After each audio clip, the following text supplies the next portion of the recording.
देखो इस क्वेश्चन को करते हैं। इसमें क्या बोला गया है, if a circle touches the side BC of a triangle ABC। हमारे पास देखो एक ट्रायंगल ABC है, इसकी BC साइड को सर्कल ने क्या किया, टच किया एक पॉइंट P पर, and extended sides AB and AC at Q and R। और ट्रायंगल की अगर हमने AB साइड को एक्सटेंड किया और ट्रायंगल की AC साइड को एक्सटेंड किया, तो इन एक्सटेंडेड साइड्स को भी सर्कल ने क्या किया, Q और R पॉइंट पर क्या किया, टच किया। आपको प्रूफ करके क्या दिखाना है कि जो AQ है वो half of BC plus CA plus AB है, ये प्रूफ करके दिखाना है। ठीक है, देखो स्टार्ट करते हैं।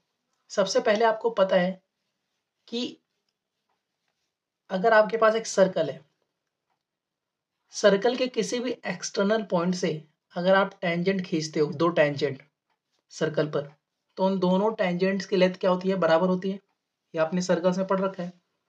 सो आप बताओ, हमारे पास एक सर्कल है, हमारे पास एक एक्सटर्नल पॉइंट A है, तो A से R तक और A से Q तक इन दोनों टेंजेंट की लेंथ बराबर होगी कि नहीं होगी, होगी।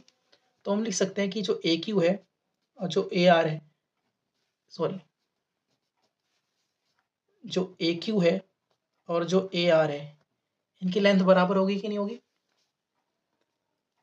अब आप चाहो तो स्टेटमेंट यहाँ पे पूरी लिख दो कि tangents drawn from an external point of a circle, sorry, the length of tangents drawn from an external point of a circles are equal. यहाँ पे आप चाहो पूरी स्टेटमेंट लिख दो, या फिर अगर आपको थ्योरम नंबर याद है तो आप थ्योरम नंबर लिख सकते हो। ठीक है, तो मैंने आपको समझा दिया यहाँ पे। अब देखो, अब नेक्स्ट आपको क्या करना है, एडिंग AQ बोथ साइड, दोनों तरफ आपको AQ क्या करना है, ऐड करना है। सो AQ प्लस AQ, इधर क्या करना है, AR प्लस AQ। अब AQ प्लस AQ कितना हो जाएगा, 2AQ। ये कितना हो जाएगा, AR प्लस AQ। ठीक है, ठीक है। अब देखो, जो AR है, जो AR है, क्या वो AC प्लस CR नहीं लिख सकते हम AR को, क्योंकि जो AR है वो AC प्लस CR से मिलके बना पड़ा है। देखो यहाँ पे जो AR है वो A से C प्लस C से R से मिलके बना है, तो AC प्लस CR। ठीक है, तो हम लिख देते हैं। और जो AQ है, जो AQ है वो आपका AB प्लस BQ है, AB प्लस BQ है। ठीक है, तो लिखो यहाँ पे, सो 2AQ हो गया।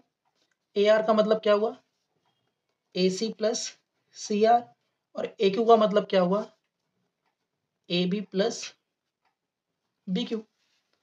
अब देखो, जो चीज़ हमें प्रूफ करनी थी उसमें हमें क्या क्या चाहिए, AC चाहिए, AC मिल गया, और AB चाहिए, AB मिल गया। ये दोनों चीज़ें हमें नहीं चाहिए। ठीक है, इन दोनों चीज़ों को हमें अवॉइड करना है। अब देखो, मतलब इनको हमें हटाना पड़ेगा ना, क्योंकि जो चीज़ हमें प्रूफ करनी है उसके अंदर CA AB चाहिए, तो CA AB तो हमें मिल गया, लेकिन हमें BC चाहिए, तो CR और BQ को हटाना पड़ेगा। अब देखो, जो हमारा C है, क्या वो भी एक एक्सटर्नल पॉइंट नहीं है, और अगर C से आप टेंजेंट खींचोगे जो कि है CR, और C से आपने एक टेंजेंट खींचा CP, सो क्या इनकी लेंथ बराबर नहीं होगी, बिल्कुल होगी। सो आप कह सकते हो कि जो आपका CR है वो आपका CP के क्या है, बराबर है। सिमिलरली, सिमिलरली जो आपका BP है और जो BQ है, ये भी बराबर होगा कि नहीं होगा, क्योंकि B जो है वो एक एक्सटर्नल पॉइंट है, और अगर आप किसी भी सर्कल पर एक एक्सटर्नल पॉइंट से टेंजेंट्स खींचते हो तो उनकी लेंथ क्या होती है, बराबर होती है। तो BQ जो है वो किसके बराबर है, BP के। So BP is equal to BQ। So आप बताओ, क्या मैं BQ की जहाँ पे BP रख सकता हूँ, बिल्कुल। तो AC प्लस, तो CR plus AB plus BQ की यहाँ पे मैं क्या रख सकता हूँ, BP। और क्या मैं CR की जहाँ पे CP नहीं रख सकता, बिल्कुल रख सकते हैं। सो AC प्लस CR की जहाँ पे हम क्या रख सकते हैं, CP plus AB plus BP। अब आप मुझे बताओ, CP और BP मिलके क्या बना रहे, BP और CP ये मिलके हमारा पूरा BC नहीं बना रहे। तो ये हो गया 2AQ equal to AC plus AB और CP और BP ये मिलके पूरा क्या बना रहे हैं आपका, BC बना रहे हैं, BC। तो यहाँ से AQ की वैल्यू कितनी आ गई, AC plus AB plus BC divide by 2, और ये हेंस प्रूफ करना था, हेंस प्रूव्ड। ठीक है, यही हमें प्रूफ करना था। समझ में आया कि नहीं आया, ये हो गया। ये भी इंपॉर्टेंट क्वेश्चन है एग्जाम पॉइंट ऑफ व्यू से, तो इसको याद रखना।